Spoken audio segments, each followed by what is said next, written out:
Assalamualaikum warahmatullahi wabarakatuh. Waalaikumsalam warahmatullahi wabarakatuh. Alhamdulillah, wassalatu wassalamu ala rasulillah, amma ba'du. Hadirin sekalian, pertama dan yang paling utama marilah kita panjatkan puji dan syukur kita atas nikmat Allah Subhanahu wa taala, sehingga pada kesempatan malam hari ini Allah mudahkan kita untuk bisa hadir bermajlis ilmu insyaallah bersama guru kita Ustaz Muhammad Ihsan SUD MHI Hafizahullah taala. Adapun kita akan melanjutkan pembahasan terkait dengan kita yang berkaitan karya Syekh Utsaimin rahimahullah taala, dan tema yang akan kita angkat pada malam hari ini yakni mereka para utusan Allah. Mungkin tidak perlu terlalu lama, namun sebelumnya juga kami informasikan insyaallah nanti kita buka di akhir sesi 3 pertanyaan terlebih dahulu agar tidak terlalu malam. Selanjutnya kepada Ustaz Muhammad Ihsan, falyatafadhal mashkura. Bismillahirrahmanirrahim. Assalamualaikum warahmatullahi wabarakatuh. Waalaikumsalam warahmatullahi wabarakatuh. Alhamdulillah wa syukru lillah, wassalatu wassalamu ala rasulillah wa ala alihi wa sahbihi wa mawalah, wa la hawla wa la quwwata illa billah, amma ba'd.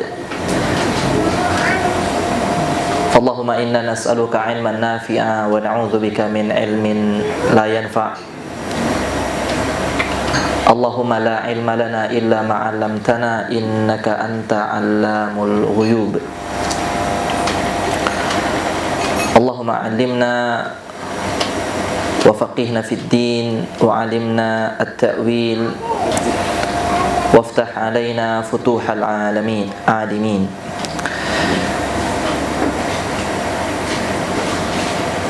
Bapak-bapak, ibu-ibu, hadirin dan hadirat yang semoga kita semua yang hadir di sini dimuliakan dan dicintai oleh Allah Subhanahu wa taala.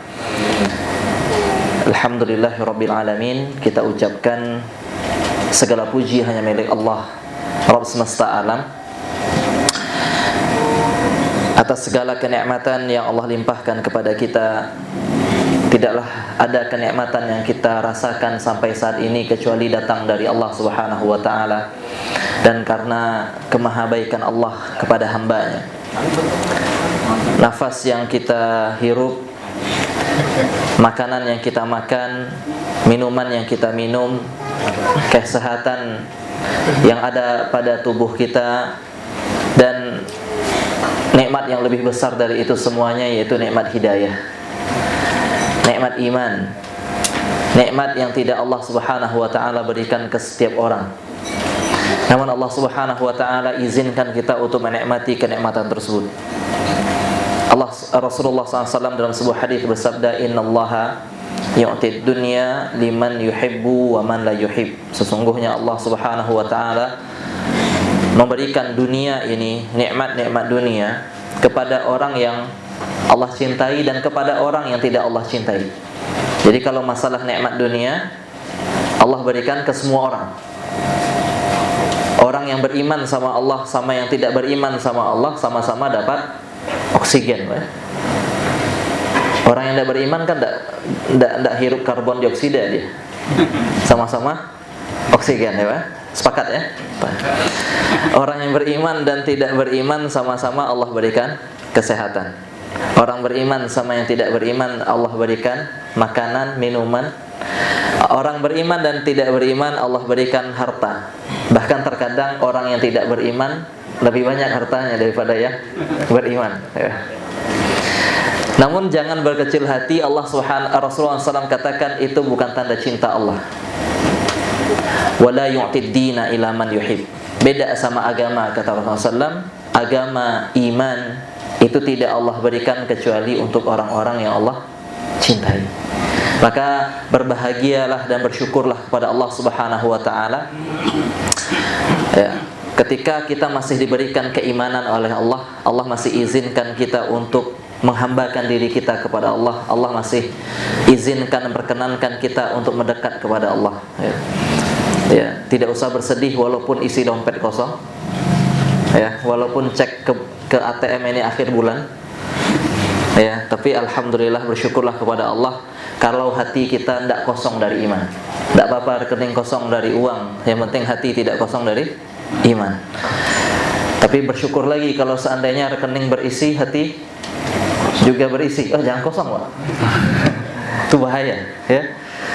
Baik. Kemudian salawat dan salam semoga Allah Subhanahu wa taala senantiasa limpahkan kepada suri tauladan kita, manusia yang paling kita harapkan syafaatnya, manusia yang paling kita rindukan, Nabi kita Muhammad sallallahu alaihi wasallam. Dan semoga salat dan salam tersebut juga Allah limpahkan untuk istri-istri beliau, keluarga beliau, para sahabat dan orang-orang yang berusaha untuk istiqamah, berusaha untuk berjalan di atas jalan yang dulunya ditempuh oleh beliau dan para sahabatnya. Hadirin yang semoga senantiasa dimuliakan oleh Allah Subhanahu wa taala. Tema kita pada malam hari ini yaitu mereka para utusan Allah Subhanahu wa taala, yaitu siapa? Para nabi. Karena sebelumnya untuk yang tidak hadir di pertemuan 2 minggu yang lalu atau 2 pekan yang lalu, bahwasanya kita sudah bahas tentang beriman kepada kitab-kitab Allah Subhanahu wa taala, dan kita di setiap 2 pekan, ya, karena bergantian dengan guru kita Ustaz Rashid. Sedangkan pembahasan kita itu berkaitan dengan rukun iman.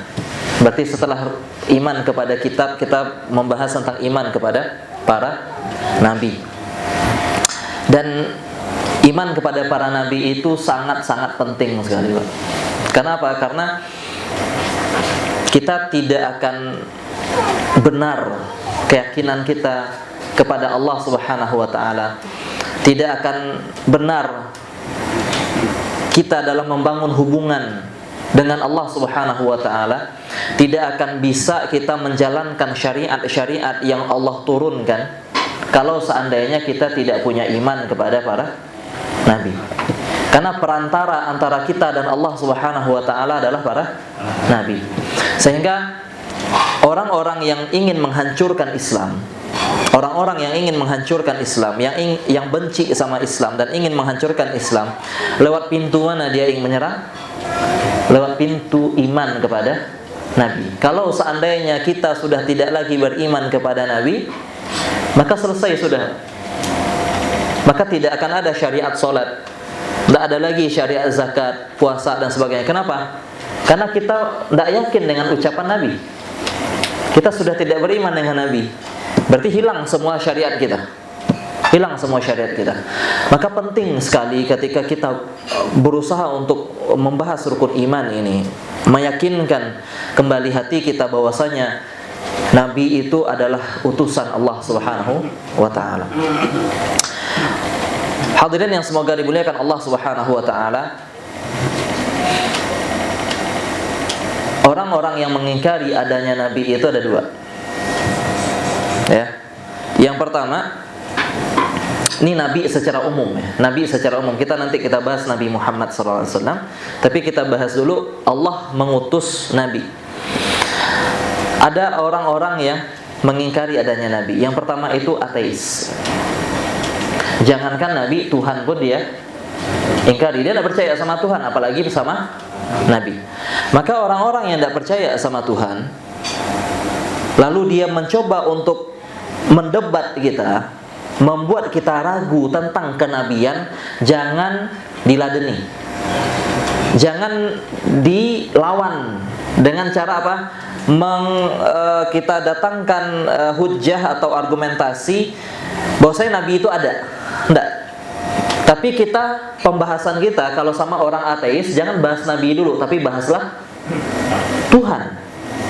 Bahaslah Tuhan dulu. Karena iman kepada Nabi sallallahu alaihi wasallam dibangun di atas iman kepada Tuhan, gitu.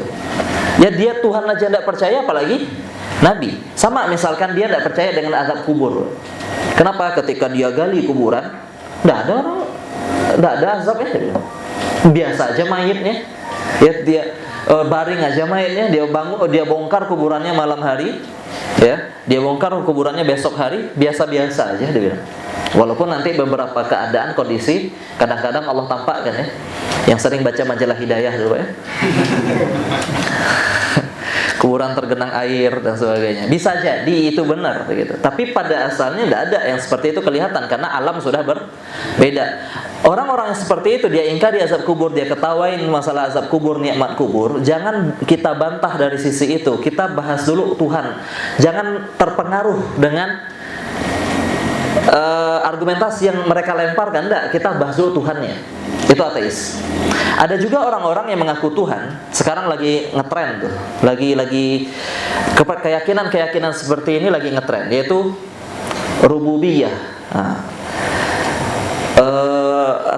kalau istilah kita adalah agnostik. Pernah dengar kan? Ya. Nah, agnostik adalah orang yang percaya Tuhan tapi tidak percaya apa? Tuhan mampu Ah. kan gitu ya. Tuhan campur. Tidak ikut campur.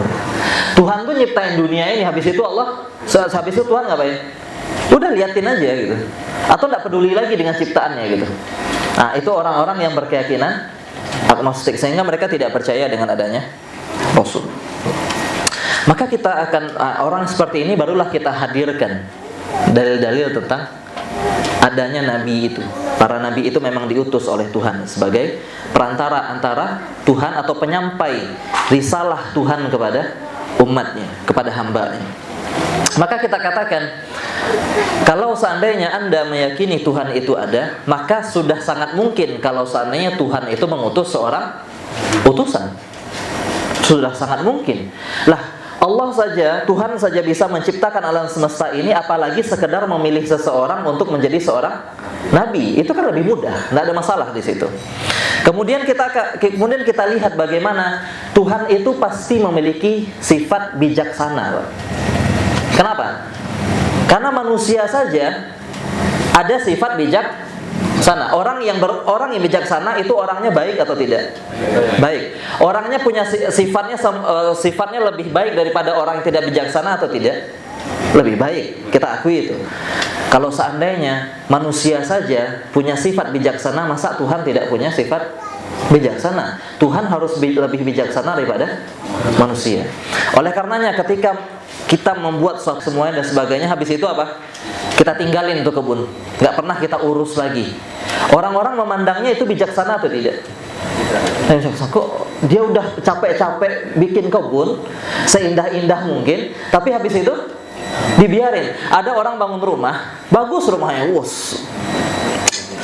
detail sekali ukirannya, masya Allah, kayunya kayu jati ini ya diimpor dari luar, gentengnya aja dari Jerman dan sebagainya itu, keramik dari sini ya, udah jadi, senang dia kan, habis itu dia pergi, ya, terus rumahnya dia pengen, terserahlah dia gitu.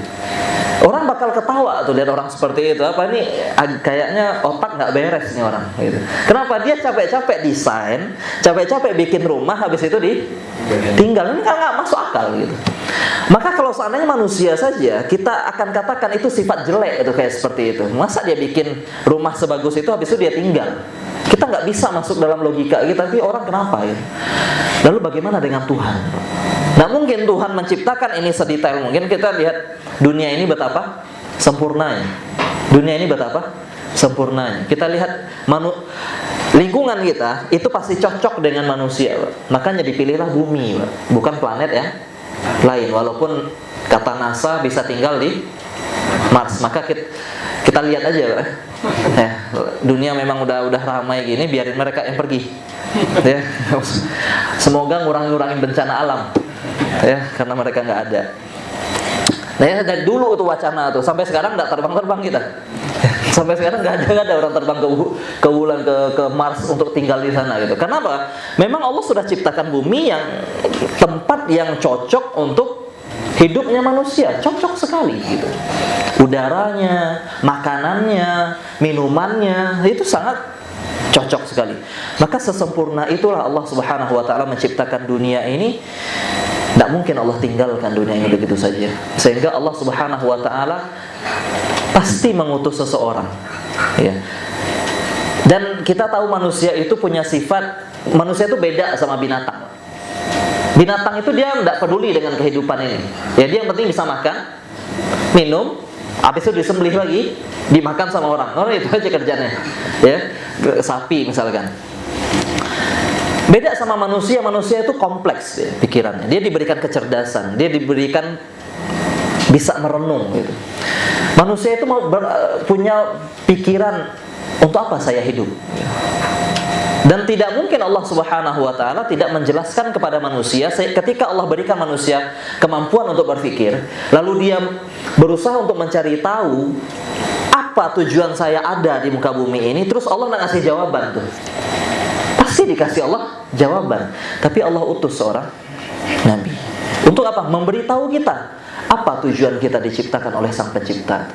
Baru kita ngerti, oh ternyata ini tujuan hidup saya. Ya. Dan juga kita itu butuh orang yang mengingatkan, karena manusia itu suka alfa, tuh, suka khilaf ya. Dia kadang ketika dia lagi tidak punya apa-apa dia ingat Tuhannya, ketika dia lagi punya apa-apa dia lupa sama Tuhannya. Maka butuhlah seorang pengingat. Butuhlah seorang nabi yang mengingatkan kita tentang Tuhannya. Kemudian juga kenapa kita butuh seorang nabi? Kenapa kita butuh utusan Tuhan? Karena ketika kita yakin Allah yang ciptakan kita, Tuhan itu ada, Sang Pencipta itu ada, tentu kita bertanya, kita tuh pasti ada terikat dengan Tuhan gitu. Kenapa? Tidak mau kita pasti terikat dengan Tuhan, karena kita adalah ciptaannya. Kita punya kebutuhan ruhani dengan Tuhan itu. Maka orang-orang yang awalnya mungkin dia mengejar harta, ketika dia sampai puncak kekayaan, coba lihat perkataan orang-orang yang sudah sampai puncak kekayaan, ternyata tidak ada, kekosongan di situ, kehampaan. Ya. Bukan karena hartanya, cuman karena dia tidak temukan inti dari hakikat dari kehidupannya. Ya. Harta itu kita butuh ya, harta itu kita butuh. Tapi ketika apakah harta segalanya? Ternyata tidak. Ya, ternyata tidak. Maka ada perkataan seorang itu, orang Barat, orang beriman, bukan orang Islam lah. Dia mengatakan, saya dulu udah capek manjat ke atas. Ternyata sampai atas tidak ada apa-apa di atas sana, dia bilang. Dia ceritakan itu. Ya. Kita itu pasti terikat dengan Tuhan. Gitu. Maka hubungan kita ini, bagaimana cara kita menjalin hubungan dengan Tuhan? Apa yang disukai oleh Tuhan? Kita tidak bisa tahu. Ya. Misalkan gini, ada orang yang punya yang punya alat, dia suka bantu kita, dia suka ngasih kita, ya. Dia berikan kita tempat tinggal yang bagus dan sebagainya. Kita pasti nyari tahu tentang orang itu. Kita akan berusaha membalas dia. Kita akan cari tahu apa yang dia sukai, apa yang dia tidak suka. Dengan harapan apa? Kalau seandainya kita tahu apa yang dia sukai, kita bisa mendekat kepadanya dan kita bisa berterima kasih kepadanya. Kalau seandainya orang yang ngasih materi-materi dunia aja kita perlakukan seperti itu, lalu bagaimana dengan Tuhan yang telah memberikan kita kehidupan? Tentu kita harus cari tahu tuh, bagaimana cara Tuhan itu senang sama saya, bagaimana saya bersyukur, berterima kasih kepada Sang Tuhan yang telah menciptakan saya, memberikan saya kehidupan seperti ini, yang memberikan saya nafas, yang memberikan saya makanan dan sebagainya. Sehingga para ulama mengatakan, hadirin rahimakumullah, an-nubuwatu daruriyatul insan. Manusia, kenabian itu adalah kebutuhan seorang manusia. Karena dia tidak bakal bisa mengenal Tuhan ya tanpa seorang nabi. Namun kadang muncul pertanyaan, kenapa tidak Tuhan langsung yang turun? Kenapa tidak Tuhan langsung yang menyeru? Sembahlah aku, kata Tuhan. Kan nyembah orang semua bahasa itu. Kenapa tidak? Jawabannya adalah ujian. Ngapain kalau seandainya Tuhan langsung turun, nggak usah ada dunia ini, langsung di surga kita semua. Iya kan? Allah kalau menampakkan dirinya, siapa yang mau tidak beriman? Kalau Allah tampakkan dirinya, siapa yang tidak takut? Pasti semuanya akan sujud langsung semuanya sama Tuhan ya. Tapi ghaib, Allah ghaibkan dirinya, tidak bisa kita melihatnya sekarang ini. Tujuannya apa? Ujian. Namun Allah berikan tanda-tanda kebenaran yang tidak mungkin bisa diingkari oleh kita. Siapa nabi-nabi yang diutusnya itu? Ya. Maka itulah para nabi. Dan untuk umat ini yang diutus adalah Nabi Muhammad sallallahu alaihi wasallam. Sekarang kita sudah yakin bahwasanya Allah punya utusan. Ya, karena apa? Kita butuh kepada utusan itu. Sangat tidak bijak dan tidak adil Allah kalau seandainya Allah tidak kirim kepada kita utusan, sedangkan kita butuh kepada Allah. Kita butuh mendekat kepada Allah, tapi Allah tidak jelaskan kepada kita bagaimana cara mendekat kepadanya. Tidak adil Allah. Tidak hikmah sekali, tidak bijak sekali. Kita yakin bahwasanya di situ ada utusannya. Baik, sekarang bagaimana agar kita tahu utusannya itu adalah Dia? Gitu.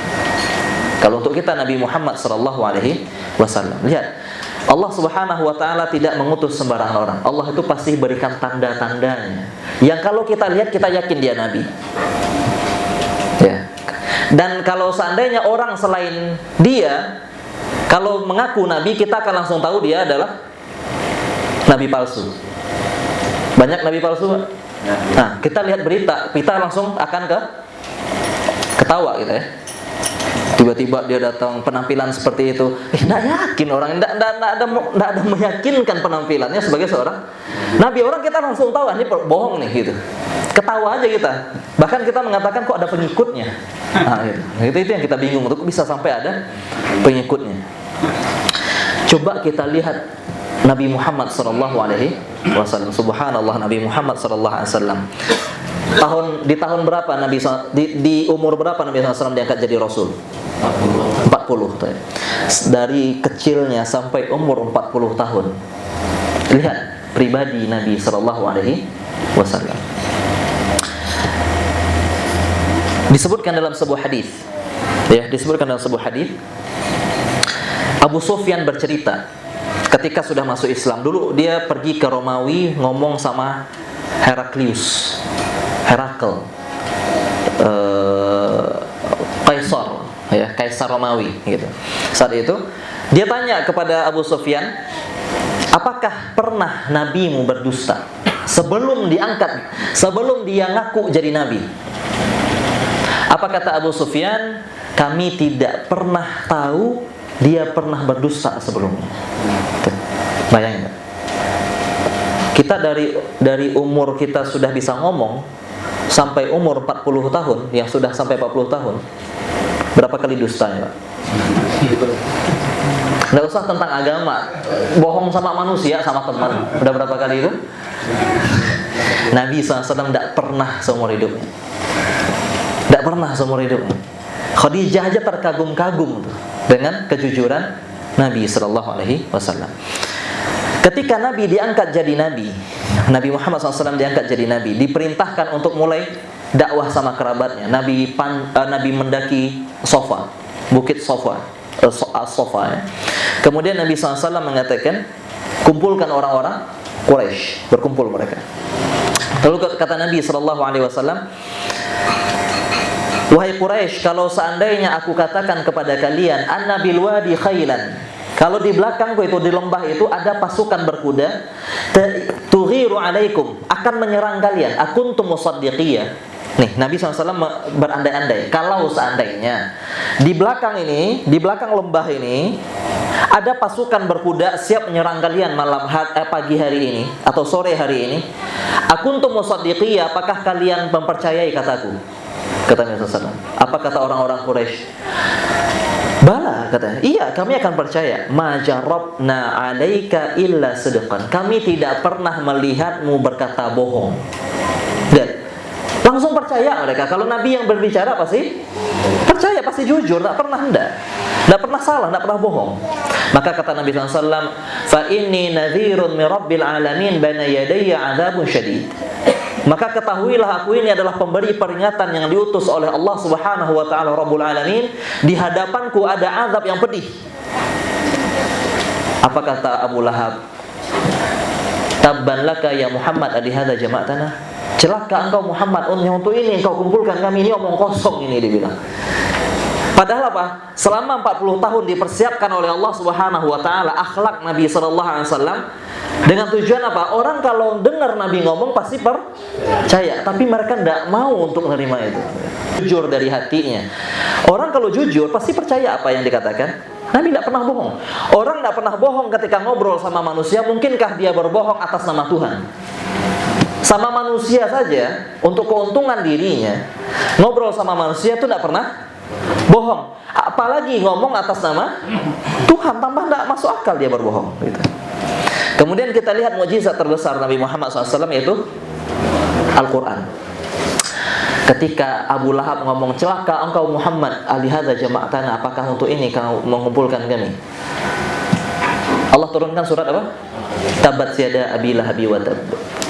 Subhanallah, kita lihat kalau surat ini sebenarnya mukjizat yang nampak sekali, Pak. Apa mukjizatnya? Di situ Allah mengatakan celakalah Abu Lahab. Ya. Tabat yada abi lahabi wa tab, ma aghna anhu maluhu wa ma kasab. Tidak, hartanya tidak akan bisa menolongnya. Sayasla naran dzata lahab.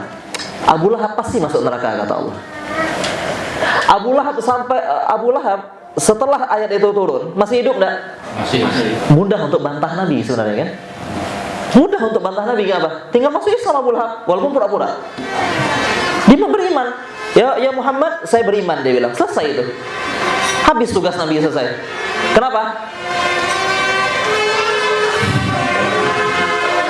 Nah, kenapa?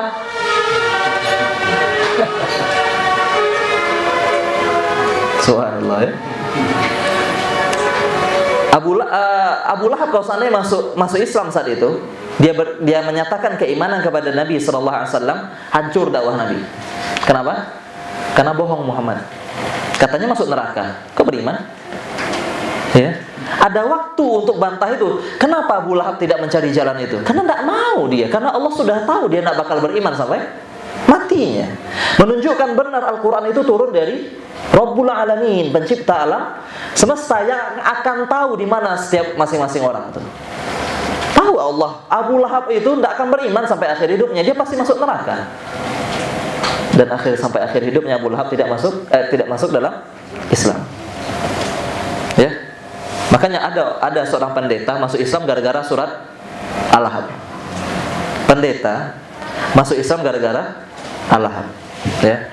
Orang Islam murtad nggak ngerti dia Al-Lahab. Aneh gitu. Pendetanya masuk Islam gara-gara surat Al-Lahab. Kenapa? Dia mikir, ini kan udah vonis nih, vonis neraka loh ini. Sebenarnya mudah untuk bantah Muhammad, tapi kok nggak dilakukan? Makanya di zaman itu tidak ada lagi kritikan kepada Nabi Sallallahu Alaihi Wasallam. Semuanya sudah dibantah. Semuanya sudah dibantah. Maka kalau orang-orang sekarang meragukan kenabian Nabi Muhammad SAW, itu udah tidak waktunya. Orang zaman Nabi Muhammad SAW tidak bisa untuk bantah kenabian Nabi SAW. Apa yang mereka lakukan akhirnya? Perang. Ngapain capek-capek perang kalau seandainya bisa membongkar kebohongan Muhammad? Karena mereka tidak bisa lagi, gitu. Dan tanda dan akhlak Nabi SAW itu adalah mukjizatnya sendiri. Mukjizat, akhlaknya Nabi itu mukjizat. Nggak bisa kita seperti itu. Nabi SAW pernah suatu hari, Nabi itu ada kondisi beliau banyak harta, ada kondisi beliau tidak punya harta, karena hartanya beliau sumbangkan. Nabi itu pernah punya kambing, itu banyak, selembah, lembah banyak, peternakan kambing lah. Datang seorang Arab Badui bilang, Muhammad minta sesuatu. Minta sesuatu. Apa kata Nabi SAW? Engkau lihat kambing-kambing ini? Iya, bawa semua. Kambing satu lembah, satu peternakan. Datang orang minta-minta, orang Arab Badui, belum masuk Islam. Apa kata Nabi SAW? Bawa semua. Apa kata orang Arab Badui ini? Atahza bi ya Muhammad, Muhammad kau canda, dia bilang. Aku cuma minta sedikit. Ya kan kayak canda ya, kayak orang bapak pergi ke rumah orang, Pak minta Pak. Ya udah ambil rumah ini, dia bilang. Kan kaget kita. Ya kita cuma minta nasi kok dikasih rumah. Ini kambing sebanyak itu disuruh bawa sama Nabi SAW. La ahza'ubik kata Nabi SAW. Enggak canda, bawa semua. Siapa yang bisa melakukan itu? Nggak bisa ya. Nabi SAW pernah pakaian Nabi SAW lusuh dan sebagainya, tidak ada harta waktu itu untuk beli. Dikasih sama sahabat baju baru. Senang Nabi SAW, hadiah. Dipakai sama Nabi SAW, saking bahagianya beliau pakai langsung. Ketika keluar rumah, ketemu sama sahabat yang lain. Ya Rasulullah, bajunya bagus, minta ya Rasulullah bajunya. Apa kata Nabi SAW? Apa kata Nabi bilang? Baru pakai, udah diminta. Enggak. Apa kata Nabi SAW? Beliau langsung pulang, ganti bajunya, pakai baju yang lama, dikasih sama beliau. Ini ambil. Siapa yang bisa? Nah, ada yang bisa. Itulah tanda seorang nabi. Dan beliau, tanda kenabian beliau tidak pernah menggunakan kesempatan sedikit pun untuk keuntungan diri beliau. Orang nabi palsu banyak pengikutnya untuk apa? Mengayakan dirinya. Nabi SAW lebih kaya pengikutnya daripada dirinya.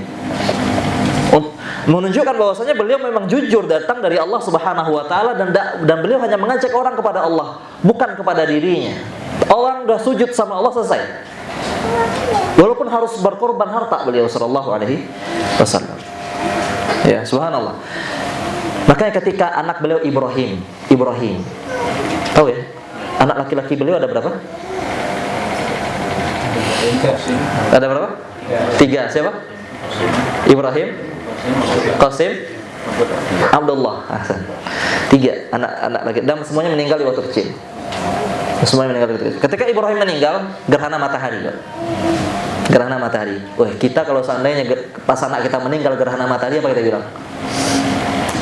Wali, udah wali kita. Gerhana matahari pun menampakkan kesedihannya. Wah, matahari pun menampakkan kesedihannya karena kepergianmu. Wah, kita sampaikan ke orang-orang tuh, lihat tanda Allah Subhanahu wa taala ikut bersedih dengan kepergian anak. Harusnya gitu dong. Ya. Sekarang aja jangan gerhana, hujan aja. Ada yang meninggal hujan, masya Allah. Langit aja ikut bersedih gitu. Nabi SAW ketika gerhana matahari Ibrahim meninggal, para sahabat mikirnya kayak gitu. Bahwasanya apa?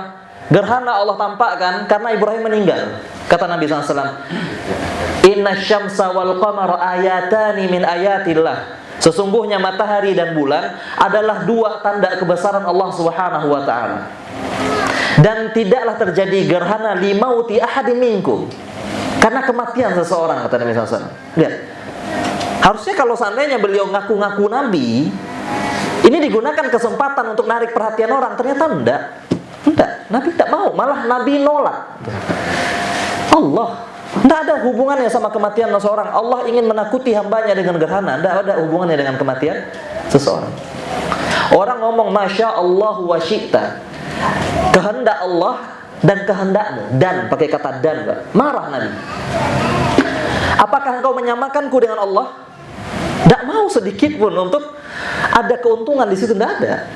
Katakan Masya Allah thumma syi'ta, kehendak Allah kemudian, jangan pakai kata dan. Dan itu seolah setara. Kemudian kehendak engkau. Bukti ya bahwasanya baginda SAW itu adalah seorang nabi. Sehingga di sini kita yakin ya. Baik. Kita lihat apa yang dikatakan oleh Syekh, yaitu sekedar untuk ta'zizul yaqin, menambah keyakinan kita. Kenapa? Karena ini sangat penting. Kalau seandainya kita sudah ragu dengan Nabi Muhammad SAW, maka hancur semua keimanan kita. Ya, hancur semua ibadah kita udah. Ya, gimana cara sholat? Gimana ini kita tidak percaya dengan Nabi Sallallahu Alaihi Wasallam. Baik, bagaimana cara beriman kepada para nabi dan rasul? Ya, di sini disebutkan oleh Syekh Muhammad bin Shalih Al-Utsaimin rahimahullahu taala. Yang pertama, mengimani bahwasanya risalah yang dibawa oleh para nabi dan rasul itu benar datang dari Allah Subhanahu wa taala. Yakin itu. Tidak ada satupun risalah kenabian yang kita ragukan. Kalau seandainya ada satu orang nabi kita tidak mau percayai, maka runtuh semua keimanan kita kepada semua nabi, karena mereka itu satu kesatuan. Beriman dengan satu nabi konsekuensinya beriman dengan semua nabi. Gitu. Tidak boleh kita satu pun kita ingkari. Makanya Allah Subhanahu wa taala berfirman tentang kaum Nabi Nuh. Kata Allah Subhanahu wa taala, "Kadzdzabat qaumu Nuhin al-mursalin." Kaumnya Nabi Nuh telah mendustakan semua nabi. Padahal mendustakan Nabi Nuh alaihissalam. Karena yang hidup saat itu semua nabi Nuh alaihissalam. Tapi Allah katakan mereka telah mendustakan semua rasul, semua nabi. Kenapa? Karena ajaran nabi itu semuanya sama, yaitu mengajak kepada Allah Subhanahu wa taala. Yang berbeda cuma caranya beribadah. Dulu Nabi Musa ibadah salatnya sampai 50 kali. Kita 5 kali. Diceritakan dalam kejadian Isra Mi'raj. Datang ke Nabi SAW ke atas, turun ketemu Nabi Musa, ya. Kata Nabi Musa, berat itu, minta lagi keringanan 50 kali. 50 kali turun lagi Nabi Muhammad SAW, umatku saja tidak sanggup. Kata Nabi Musa, minta lagi keringanan sampai 5 kali. Datang ke Nabi Musa, kata Nabi Musa apa? Masih berat, minta keringanan lagi. Kata Nabi SAW, aku malu. Dan ternyata benar apa yang dikatakan Nabi Musa. Udah 5 kali masih tidak sholat. Masih tidak sholat. Ya. Baik. Kemudian yang kedua, mengimani nama-nama yang disebutkan oleh Allah Subhanahu wa taala dan oleh Nabi Muhammad SAW dalam hadisnya. Ya, kita imani nama-nama yang disebutkan Allah Subhanahu wa taala dalam Al-Qur'an dan hadis dalam hadis Nabi SAW. Seperti siapa? Yang disebutkan dalam Al-Quran dan Sunnah. Namanya Nabi siapa? Ada berapa? 25. Ya, 25. Yang pertama Adam, yang terakhir Muhammad. Gitu aja ringkasnya, Pak, ya. Nabi Ulul Azmi ada berapa? 5 siapa? Nuh, Musa, Ibrahim dulu. Musa, Isa, Muhammad sallallahu alaihi wasallam. Baik. Ada 5. Dan rasul yang pertama siapa? Nabi Nuh. Ya. Bertauhid semua, enggak ada butuh hal yang menentang, cuma mengingatkan. Nabi Yusha, ya, Nabi Yusha. Tahu Nabi Yusha? Yosua. Nabi Yosua tahu? Nah, kalau bahasa Inggrisnya Yosua. Kalau bahasa Arabnya Yusha. Siapa? Itu siapa? Muridnya? Nabi Musa alaihissalam. Nabi, bukan Rasul. Kenapa? Karena membawa syariat Nabi Musa kepada kaum yang tidak menentang, ya, meneruskan saja. Beda sama Rasul. Rasul itu diutus kepada orang-orang yang melakukan kesyirikan, seperti Nabi Nuh. Karena kesyirikan pertama terjadi di zaman Nabi Nuh alaihissalam. Ya, terjadi zaman Nabi Nuh alaihissalam. Orangnya pertama, orang-orang awalnya bertauhid, kemudian setelah meninggal, orang-orang soleh meninggal, datang syaitan membisikkan, gimana kalau seandainya kita bikin patung? Untuk apa? Mengenang kesolehan orang-orang soleh ini. Tujuannya apa? Kalau seandainya kita lagi malas, lagi tidak semangat, lihatlah patung-patung ini. Biar apa? Kita semangat lagi untuk ibadah. Ini orang-orang soleh dulu nih, kita mengenangnya, akhirnya terbangkitkan ghirah atau semangat kita untuk beribadah. Oke. Jadi patung, dibikin patung. Itu tujuan awalnya. Kemudian yang bikin patung ini meninggal. Tinggallah keturunan-keturunannya. Keturunan-keturunan ini tidak tahu alasan patung ini ada. Datang lagi setan. Dibisikannya apa katanya? Dulu nenek moyang kalian, kakek moyang kalian bikin patung ini itu untuk disembah. Itu di awalnya. Ya. Karena mereka tidak ngerti lagi tujuan patung ini. Anak-anak kecil, orang-orang bawah kan udah nggak ngerti dia alasannya. Kan berubah-ubah aja itu. Ya. Akhirnya apa? Mereka sembahlah patung-patung itu, terjadi awal kesyirikan. Makanya disebutkan dalam surat Nuh itu, bukan Yusha. La tadharunna waddan wala suwa' wala yaghuth wa ya'uqa wa nasra. Ada 5 orang soleh itu yang disembah di zaman Nabi Nuh. Itu awal kesyirikan. Ya, sehingga diutus Nabi Nuh alaihis salam, rasul yang pertama. Baik, kemudian yang ketiga. Jadi yang pertama tadi apa? Iman kepada Nabi dan Rasul. Ya, mengimani bahwasannya risalahnya pasti benar datang dari Allah Subhanahu wa taala. Yang kedua, mengimani setiap nama yang disebutkan dalam Al-Qur'an dan Sunnah. Kemudian yang ketiga, membenarkan setiap berita yang dibawa oleh para nabi dan rasul. Tak boleh kita dustakan. Kalau kita dustakan, berarti kita tidak beriman kepada Rasul. Kalau tidak beriman kepada Rasul, berarti kita telah membatalkan syahadat kita yang kedua. Wa asyhadu anna Muhammadar Rasulullah. Kalau saatnya kita akui Muhammad adalah utusan Allah, berarti kita harus terima semua yang disampaikan oleh Nabi Muhammad SAW. Kalau seandainya kita ingkari satu saja, berarti kita tidak mengimani beliau adalah utusan Allah Subhanahu wa ta'ala. Baik. Kemudian yang keempat, konsekuensi dari iman adalah mengamalkan setiap syariat yang dibawa oleh Rasulullah SAW.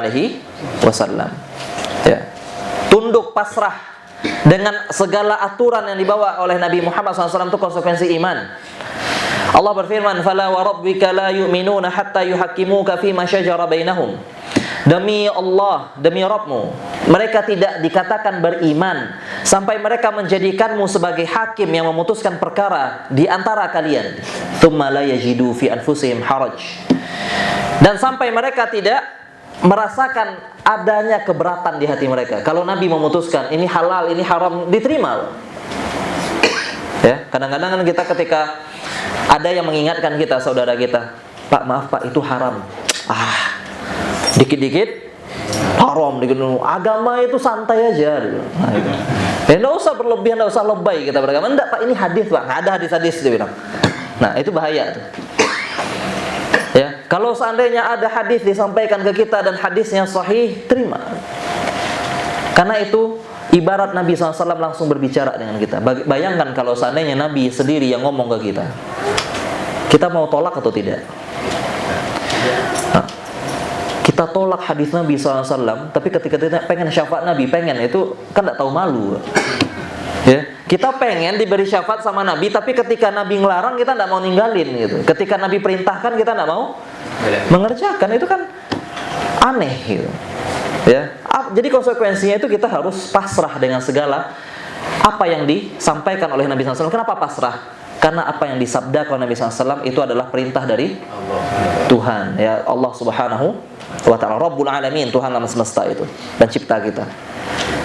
Boleh nggak kita tentang? Nggak boleh. Kita tuh ciptaan kok nentang loh. Ya. Jadi harus apa yang disampaikan oleh Nabi SAW semuanya harus kita laksanakan. Baik, ya, sebagai penutup, ya, sudah mulai mengantuk. Izinkan saya minum dulu Pak ya. Bismillah. Nanti dimarahin sama bartendernya. Yang terakhir sebagai penutup, faedah kita beriman kepada Nabi dan Rasul. Jadi kalau bahas iman itu, kita harus dari kecil dulu kita sudah hafal rukun iman. Apa gunanya rukun iman ini? Kadang enggak terlalu meresap di hati kita. Ya, terkadang belajar rukun iman itu hanya kering. Ya, seharusnya ketika belajar rukun iman itu kita dapatkan faedahnya. Apa faedah? Yang pertama itu kita tahu kasih sayang Allah Subhanahu wa ta'ala kepada hamba. Allah tuh tidak pernah meninggalkan kita. Maka jangan pernah ada terbesit dalam hati kita, Allah udah gak sayang lagi sama kita. Ya, Allah udah gak perhatian sama kita. Ketika diberikan musibah sama Allah gitu ya, diberikan musibah sama Allah, Allah udah gak sayang sama saya dan sebagainya. Enggak, lihat betapa sayangnya Allah Subhanahu wa ta'ala kepada kita. Allah utus seorang Rasul, dan Rasul itu menjadi suri tauladan untuk kita. Kenapa Allah tidak utus malaikat? Kata orang-orang kafir dulu, ya, kenapa Allah tidak utus malaikat? Kenapa dari kalangan manusia kayak Muhammad? Dia bilang, kenapa nggak malaikat? Harusnya malaikat jadi nabi. Kenapa? Manusia, dia bilang. Maka Allah Subhanahu wa ta'ala jawab, kalaulah seandainya di dunia ini dihuni oleh malaikat, maka malaikat yang Allah utus jadi seorang Rasul. Kita manusia apa malaikat? Manusia. Maka yang harus menjadi contoh juga harus manusia. Jangan sampai nanti malaikat. Nanti apa alasan kita? Kalau malaikat jadi nabi dan rasul, disuruh contoh malaikat. Kita kan manusia. Nah, dia malaikat. Nah, ada lagi alasan baru kan? Kita manusia, dia malaikat. Ya, dia bisa, kita tidak bisa, dia bilang. Maka Allah utus manusia yang menjadi suri tauladan untuk kita. Ketika kaya bisa jadi suri tauladan, ketika miskin bisa jadi suri tauladan, ketika dapat nikmat bisa jadi suri tauladan, ketika dapat bencana juga jadi suri tauladan gitu. Maka ketika dapat musibah, kita lihat bagaimana Nabi dulu. Siapa yang lebih berat musibah daripada Nabi SAW? Belum lahir ayah meninggal, umur 6 tahun ibu meninggal, umur 8 tahun kakek meninggal yang merawatnya semua. Kemudian dirawat sama pamannya, hidup dalam kemiskinan. Pernah perutnya diikat dengan batu, masih kecil. Gitu.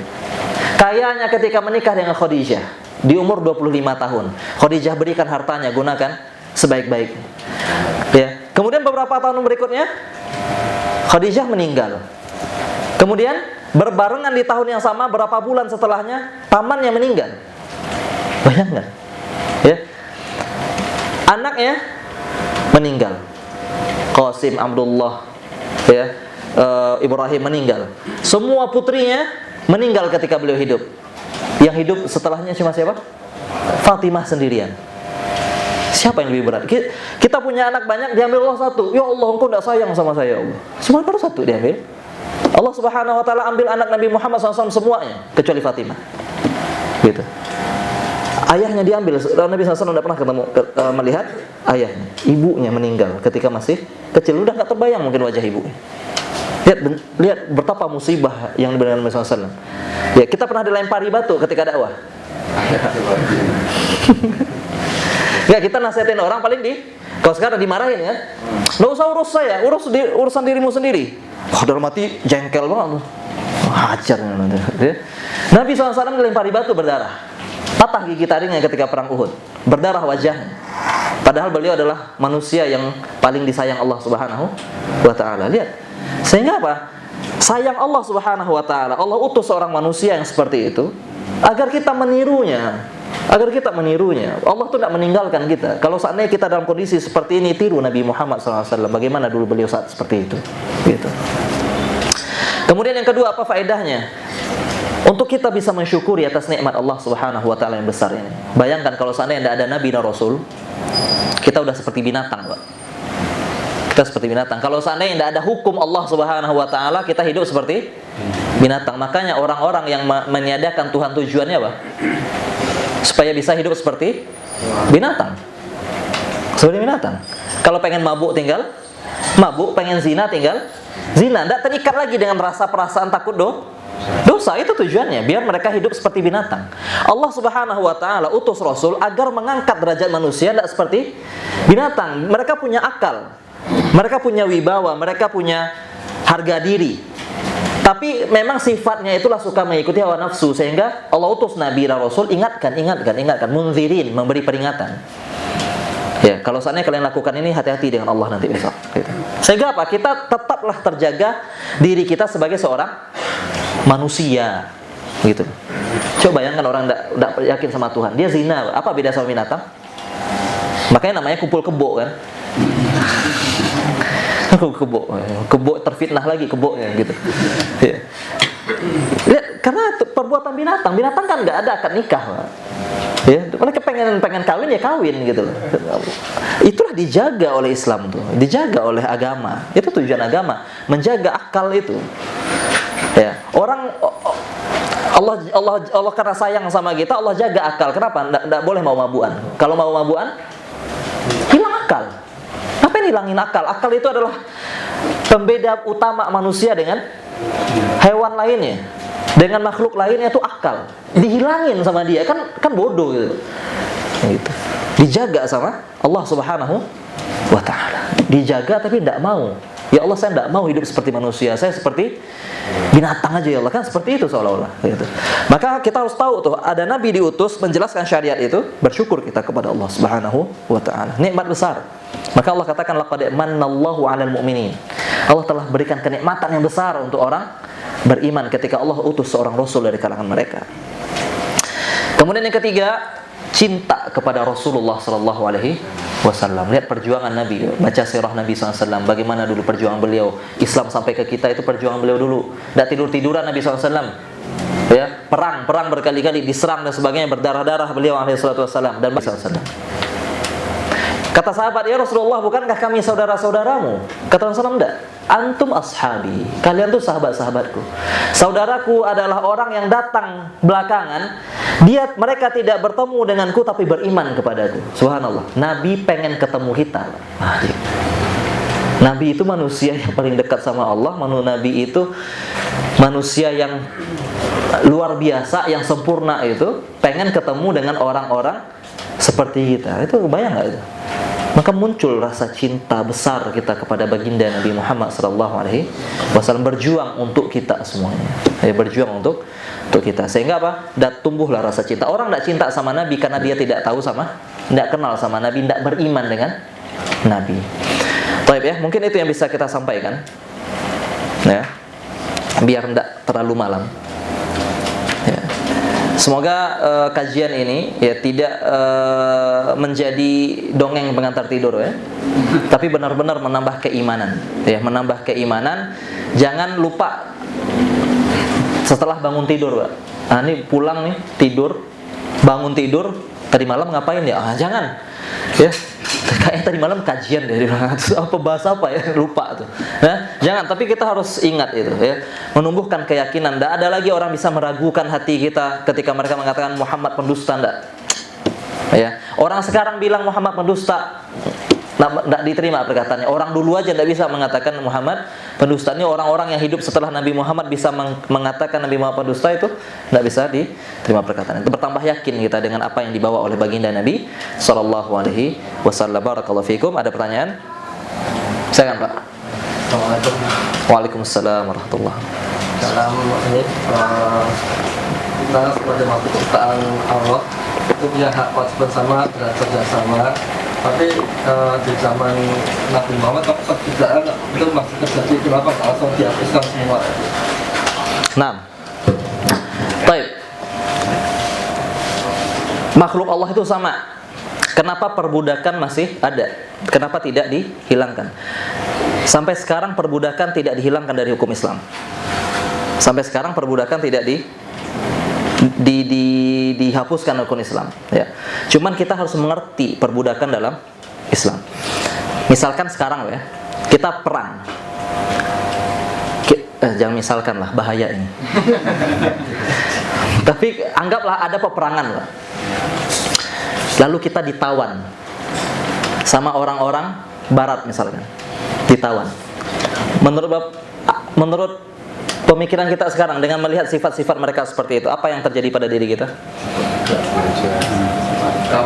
Ditawanan. Tawanannya diapain? Semaunya mereka. Kita lihat budak dalam Islam. Kata Nabi SAW, tidak boleh menampar wajahnya, tidak boleh menyuruhnya melakukan sesuatu yang tidak dia mampu.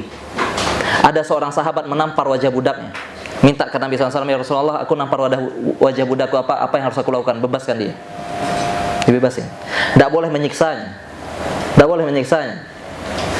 Banyak budak dalam Islam tidak boleh disiksa. Sehingga ada budak-budak zaman Nabi SAW tidak mau dibebaskan. Mending jadi budaknya. Kenapa? Enak hidup saya, dia bilang. Kalau saya dimerdekakan, saya harus kerja sendiri, cari uang sendiri. Kalau gini, enak hidupnya. Baju harus disediakan, makanan juga harus dimakan bareng dan sebagainya. Tidak ada satupun di dunia ini yang mengingkari perbudakan dari prakteknya. Secara teori ya mereka bilang apa? Orang-orang Barat itu, mereka katakan tidak ada perbudakan. Tapi ketika mereka mendapatkan orang yang dia benci, mereka jadikan budak, lebih mereka hinakan, disiksa yang sebagainya. Kita udah lihat, saksikan itu gitu. Di penjara, pernah lihat tuh, penjara paling mengerikan di dunia. Enggak kayak manusia orang, tapi dia katakan apa? Tidak ada lagi perbudakan. Diserang Islam masih perbudakan dan sebagainya. Mereka dalam lisannya mengatakan tidak ada perbudakan, tapi dia perlakukan manusia seperti budak. Tidak ada penjajahan, tapi negara-negara dia jajah gitu. Mengerti lah kita kan masalah-masalah seperti itu. Makanya dalam Islam itu pintu perbudakan cuma satu, perang. Nggak ada lagi yang lain. Orang-orang yang lain bisa menjadikan budak dengan cara apa? Dia curi orang, dia jual di pasar. Dan Islam nggak boleh. Pintunya cuma satu, yaitu apa? Perang. Tapi Allah bukakan pintu yang banyak untuk merdeka. Kenapa Allah tidak hapuskan perbudakan? Karena perbudakan itu adalah praktek yang nggak bisa dihilangkan dari manusia. Nggak bisa dihilangkan dari manusia, sebagaimanapun. Makanya aturan itu tetap harus ada. Supaya apa? Kalau seandainya nanti terjadi lagi dan ada dan orang Islam mendapatkan budak, tidak boleh semena-mena. tawanan perang. Tidak boleh semena-mena, tidak boleh. Kalau seandainya aturan ini hilang, Pak, kebayang nggak?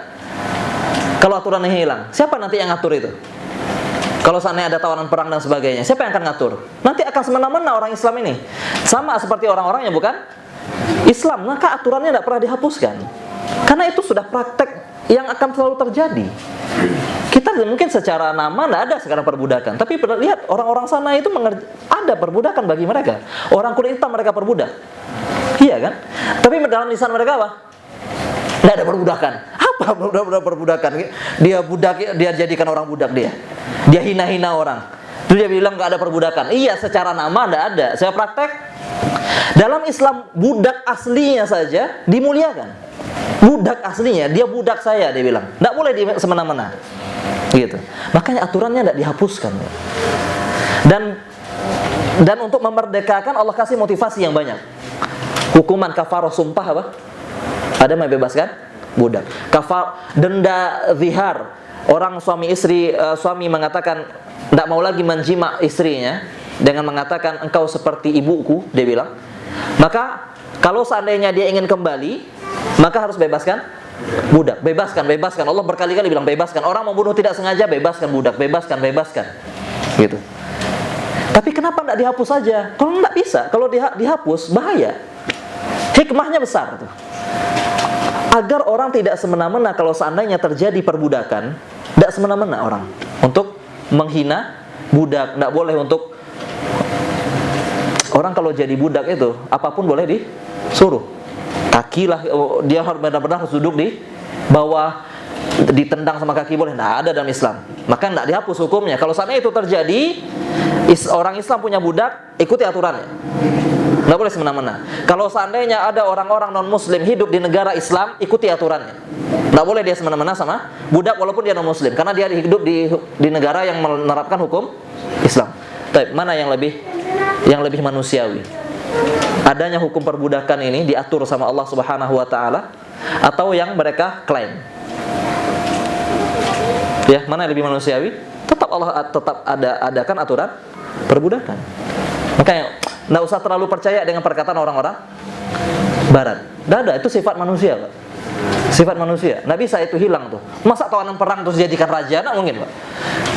Pasti akan tetap ada perbudakan. Tapi Islam memotivasi umatnya untuk memerdekakan para budak.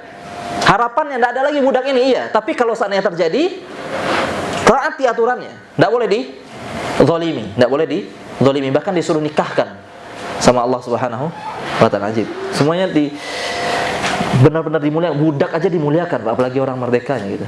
Nggak ada itu kita dapati di tempat lain. Nggak ada. Gitu. Ya. Gitu. Semoga bisa menjawab, ya.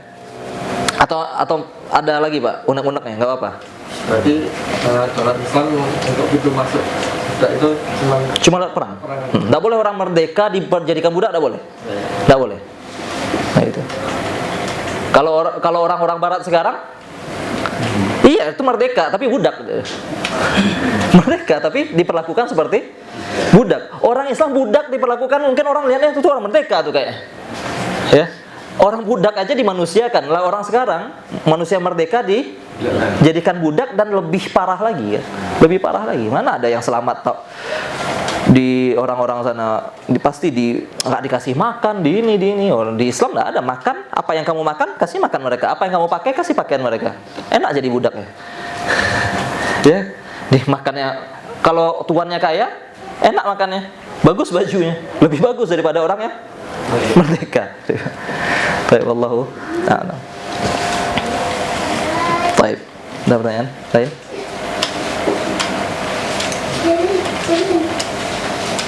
Ya Pak. Ya. Dalam sejarah itu ada tawanan yang Muslim sukses begitu hebatnya sama orang kafir. Apa itu tidak dia itu sukses tapi dia membuka terus berani melawan dan dia Allah Akbar atau kayak berblok jadi syahid. Gitu. Gimana maksudnya? Banyak tawanan sekarang ya. Tawanan perang. Yang juga di global di lapangan disiksa sama antara musuh. dia aja nggak berontak, kemudian dia dan walaupun dia mati, yang matinya syahid. Itu saya sayangkan itu. Kenapa mereka tidak berontak? Kondisi perang itu berbeda dengan kondisi damai, Pak. Sekarang kita bisa berpikiran seperti itu. Kenapa mereka tidak berontak? Kita di posisi mereka juga bakal melakukan hal yang sama mungkin. Tidak bisa mereka. Gimana orang terikat, tersiksa gitu? Apa yang mereka bisa lakukan? Berontaknya gimana? Dia pukul. Sebelumnya mati berarti langsung melawan. Gimana mereka lawan senjata yang nggak ada? Tawanan perang mana pegang senjata, Pak? Sandra kan? Tawanan perang. Mana senjata mereka? Nggak bisa mereka. Mereka diikat dan sebagainya. Gimana mereka mau melawan? Tidak bisa. Tidak bisa mereka untuk melawan. Gimana ceritanya? Sebelum tertangkap mereka lawan. Ya kan ini dalam kondisi perang ya. Ini jangan dipikirkan dalam kondisi damai, kondisi perang. Dan perang dalam Islam itu butuh syarat-syarat yang banyak. Seperti diserang dan sebagainya. Itu ngelawan mereka. Ngelawan kan? Tapi mereka ketika tertangkap, masa kita udah tertangkap nih, tapi senjata masih dikasih, pakai ya, dia bilang. Nah, mungkin Pak, senjata diambil, Pak. Gimana mau mereka mau lawan? Mereka mau ngejar aja udah ditembak gitu. Ya paling mereka juga berpikir kalau seandainya mungkin ada waktu sedikit lagi, mungkin ada usaha untuk membebaskan mereka nanti bisa melawan lagi, kan banyak hal yang dipikirkan. Daripada mereka mati sekarang nggak bisa ngelawan lagi, mending mereka tunggu teman-teman yang menyelamatkan mereka lalu bisa. Jadi banyak pertimbangan loh. Kenapa mereka nggak lawan? Itu terlalu susah untuk kita jawab ya. Kita di sini kan, wah lawan aja deh. Ya, di sini, lah orang yang di sini, gimana? Susah. Allah. Kapan dia film Rainbow?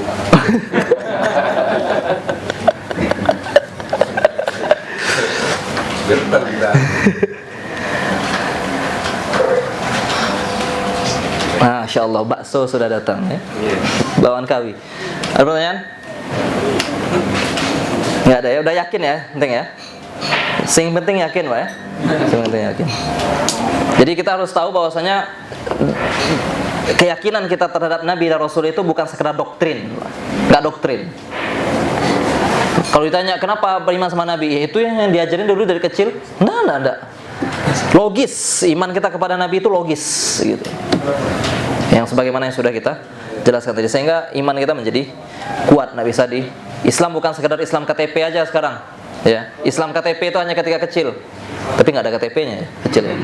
KTA, Islam KTA. Tapi ketika sudah besar, kita harus mencari tahu apa alasan saya memilih Islam. Apa alasan saya memilih Islam. Baik. Ada pertanyaan lagi? Ada. Orang udah mau nyendok nggak jadi. Kan kita imanin Nabi ya, Nabi Muhammad.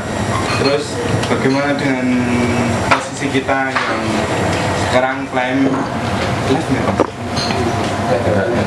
Muhibin itu kan? Oh udah mati? Oh nggak live ya rekam? Oh, oke. Turunan-turunannya itu udah. Aduh parah. Kayaknya kan sekarang baru booming lagi. Mungkin kita cukupkan sampai sini. Baik. Keturunan Nabi ya. Keturunan Nabi. Nggak ada masalah sebenarnya. Nasab dalam Islam itu. Kalau seandainya ada orang nih punya anak, itu langsung dinasabkan ke bapaknya. Ya, tanpa harus tes DNA. Ya, tanpa harus tes DNA. Selama bapaknya mengakui itu anaknya, ya, walaupun ada kemungkinan istrinya berzina sama orang, iya kan? Ya, tapi itu tetap anaknya, walaupun berzina nih dan terbukti berzina, selama bapaknya mengatakan itu anaknya, ya, tidak ada tes DNA. Dan sekarang misalkan masalah viral ya, lagi diragukan keturunan Nabi dan Rasul, tidak usah kita masuk dalam pembahasan itu.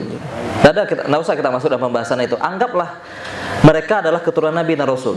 Keturunan atau keluarga Nabi Muhammad SAW akan tetap kita hormati dengan syarat yang pertama imannya dulu. Kalau sana tidak beriman, apa bedanya sama Abu Lahab? Ya? Abu Lahab itu keluarga Nabi, paman lagi. Ini keturunan keberapa sekarang? Udah panjang Pak, udah jauh. Abu Lahab saja pamannya Nabi, berapa dekatnya dengan Nabi Shallallahu Alaihi Wasallam. Kalau tidak beriman, kalau tidak berpercuma, nggak ada gunanya nasab itu. Ya, tidak ada gunanya nasab. Ya, sehingga apa? Tidak ada masalah kalau mereka adalah keturunan Nabi dan Rasul, tapi tetap pertimbangan kita adalah iman. Yang kedua adalah seberapa mereka mengikuti kakeknya Rasulullah SAW. Kalau seandainya mereka menentang kakeknya, tetap kita lebih bela siapa? Kalau seandainya dia menyimpang dari jalan kakeknya, kita tetap harus memilih jalannya siapa? Kakeknya. Nggak ada masalah sama ini. Ini apa? Keturunan Nabi itu akan kita hormati ketika mereka sudah beriman. Kemudian yang kedua, mereka mengikuti jalan kakeknya Rasulullah SAW. Baru kita hitung dia sebagai nasabnya sebagai keturunan Nabi SAW, yang memang keturunan Nabi tentu lebih kita muliakan daripada orang lain. Tapi dua syarat yang pertama harus dipenuhi. Kalau seandainya mereka nentang Nabi terus, ngapain kita bela mereka? Kalau seandainya mereka menentang Nabi SAW, enggak, Nabi duluan dong yang harus kita bela gitu. Ya, sekarang keturunan Nabi emang Muslim semua. Ada keturunan Nabi Kristen. Masa kita muliakan juga dia padahal ini? Ya enggak ini. Maksudnya dalam artian, masa kita benarkan agama ya? Gara-gara apa? Keturunan Nabi. Lah keturunan Nabi tapi dia nggak percaya kakeknya Nabi. Kan aneh gitu. Dia keturunan Nabi tapi dia nggak percaya kakeknya Nabi gitu. Ya. Pernah lihat? Cari nanti. Habib pendeta ada.